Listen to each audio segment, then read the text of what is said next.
a shame. Chrisean Rock should be in jail right now. After all she have done to baby Junior.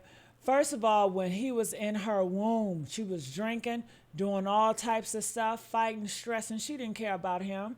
And then when he came out, he have a lot of disabilities. And she still have not given that baby the proper help that it needs.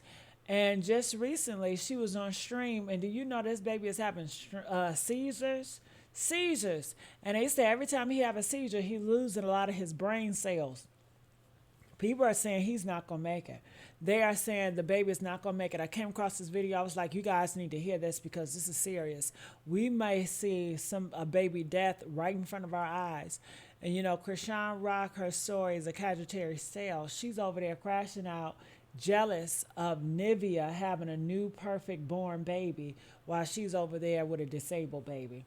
I want y'all to watch this clip and hear what people are saying about her. Check this. Guys, there have been reports that Chrisean Jr.'s medical records leak, and based on what's in there, he is allegedly supposed to be on palliative care. Y'all, palliative care isn't just hospice, and medically, it is specialized, multidisciplinary medical care focused on optimizing quality of life and managing severe symptoms for children living with complex, life-altering, or chronic neurological conditions. If I'm being honest, seeing the internet turn a toddler's private health life into a viral circus is already insane. But reading these allegations about palliative care is a whole different level of heartbreaking. But if these medical reports are accurate, and he's facing these severe, chronic conditions, why does it feel like the adults around him are more focused on social media clout and living out their public mess than getting him dedicated, round-the-clock medical stability? How did it even get to this point? And most importantly, who is in that baby's corner, advocating strictly for his health and safety?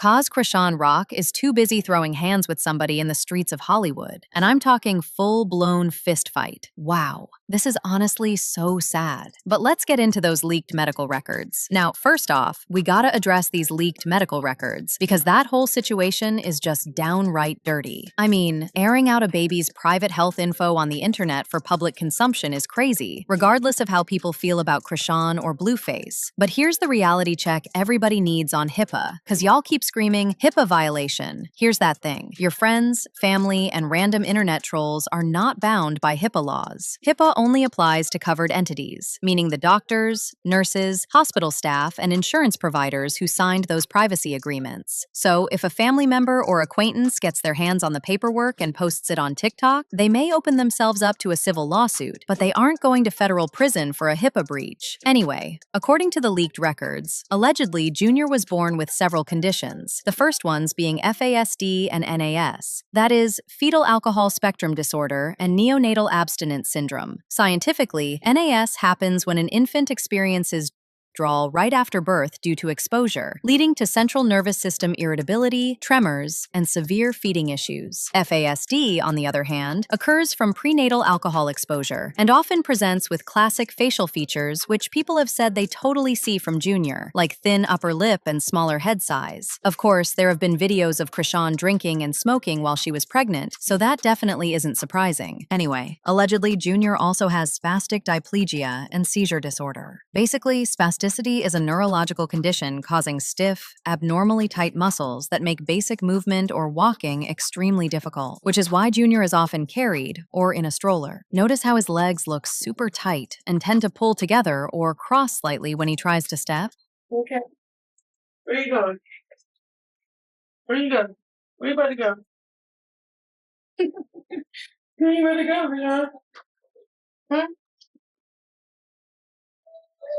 That's classic scissoring gait, or stiff muscle tone caused by spastic diplegia, which specifically affects the lower body's motor control. This condition frequently stems from damage to the brain's motor pathways. And with Junior, there's allegedly also a co-occurring seizure disorder, which is common when there is underlying central nervous system damage. Also, when you look at some of the recent videos Chrisean has been posting, medics are saying that this is a clear case of hypotonia, or low muscle tone in the trunk. While his legs look stiff, his core looks like it struggles to hold his upper body upright. And this mix of high tone in the limbs and low tone in the torso makes standing without heavy upper body support nearly impossible. There have also been reports that he also suffers from cortical visual impairment, which is a visual processing disorder where the eyes themselves might be fine, but the brain's visual processing centers are damaged. This causes major issues with visual attention, spatial awareness, and visual recognition. And again, this is something people have also noticed from videos of Chrisean feeding the baby. Like, Junior rarely even blinks and just stares in space. And if we bring in Chrisean's sister's alleged claims into the mix, specifically that Chrisean had an untreated chlamydia or herpes and turned down a recommended C-section, that adds a massive medical layer to why Junior might be dealing with severe visual and neurological issues. It didn't kick in. It didn't kick in. When the nurses came in and told you, can they talk to you about yourself? I'm like, no. You just go ahead and put it out there when I was wrong. Yeah, and they said you had chlamydia. You love me. I said, that kick in. They said, what I do with C-section. Guess what? You refused. You didn't want to be able to tattoo. Or you didn't want to get cut, right?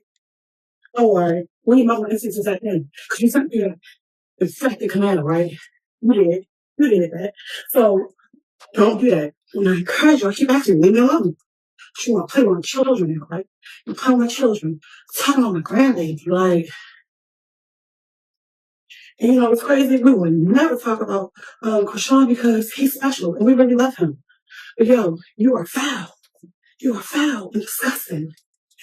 See, when a baby passes through the birth canal of an infected mother, bacteria enter the baby's eyes. If untreated immediately with antibiotic eye ointment, it leads to severe conjunctivitis, corneal scarring, and eventual blindness or major visual impairment. This lines up perfectly with ongoing online speculation regarding cortical visual impairment, CVI, or severe optic nerve damage. But as we also heard from Blue's mother, Chrisean didn't even give birth in a regular hospital, so they probably didn't even care for the baby properly. Now, could early detection have been helpful? Absolutely. Scientific consensus shows that early intervention, such as physical therapy for spasticity, vision therapy for CVI, and seizure management medications, can significantly improve developmental outcomes and motor function when started early in infancy. Braces would give his ankles and feet the alignment they desperately need so he isn't placing weight awkwardly on tight joints. And intensive pediatric physical therapy would be essential to stretch those tight leg muscles, build core stability, and prevent permanent joint contractures where the muscles shorten permanently. But because these steps were not taken early, it's impossible to tell whether the baby will get better. And here's where the palliative care comes in, and why there have been allegations that Junior might not live long. See, when a baby has severe muscle spasticity and brain-level motor damage, the muscles controlling their throat don't coordinate properly. Instead of food, formula, or spit going down the esophagus into the stomach, it slips into the lungs. Over time, that foreign material breeds severe bacterial infections, which is one of the leading causes of mortality in kids with severe neurological impairment. I mean, just listen to how this baby was coughing,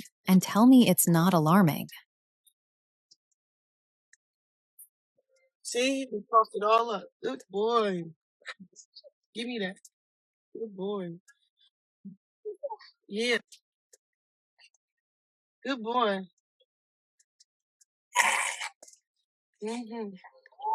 Since the leaked medical reports allege that Junior has seizure disorder, when a seizure lasts longer than 5 minutes or happens repeatedly without the child regaining consciousness in between, it can starve the brain of oxygen, cause brain swelling, cardiac arrest, or sudden unexpected death in epilepsy. In addition, there's also the risk of autonomic dysreflexia and central nervous system failure, which means that the central nervous system damage can mess with the brainstem's ability to keep the heart beating at a steady rhythm or maintain normal respiration, especially during sleep. Then there's also the fact that if the gut's nerves and muscles aren't firing due to early substance exposure or brain injury, the baby can't process nutrients or retain food. This leads to chronic malnutrition, extreme electrolyte imbalances, and immune system collapse, making even a minor stomach bug potentially fatal. Honestly, the sad part is that instead of the parents taking the necessary steps, they are just out here doing the absolute most on social media. And I've heard that Chrisean is out here crying because people are saying her son won't live long. Well, people are looking at those tears and saying, where was this energy when he actually needed you? It's like she's crying over the public's harsh reaction. But when it came to doing the heavy lifting behind the scenes, getting him consistent physical therapy, setting up his medical appointments, or keeping him out of chaotic, dangerous environments, she was nowhere to be found. I mean, you can't ignore early signs, brush off doctors, and put the baby in messy situations, and then cry on live when people point out that his condition is serious. If she's really that heartbroken, people want to see her log off social media, put the cloud away, and go lock in with some real doctors to give that baby the round-the-clock care he desperately needs. The other sad part is that Chrisean has millions of young followers who watch her every move. And when an influencer normalizes medical neglect under the guise of faith or not letting people put a curse on her baby, it validates medical distrust for a whole demographic of young parents and teaches them that protecting your ego and staying defensive is more important than sitting in a doctor's office, hearing a hard truth, and doing the work to fix it. At the end of the day, this poor baby is allegedly dealing with complex, chronic neurological issues that need a whole team of specialists just to keep his symptoms under control and optimize his day-to-day quality of life. It is honestly devastating to think about him having to go through that kind of medical battle so early on, and it's even sadder that there are people saying that he probably won't live long. However, at the moment, what that little boy needs more than anything is privacy, aggressive early intervention, consistent medical care, and adults who will put his physical well-being above social media views. And I personally hope he gets the care he needs.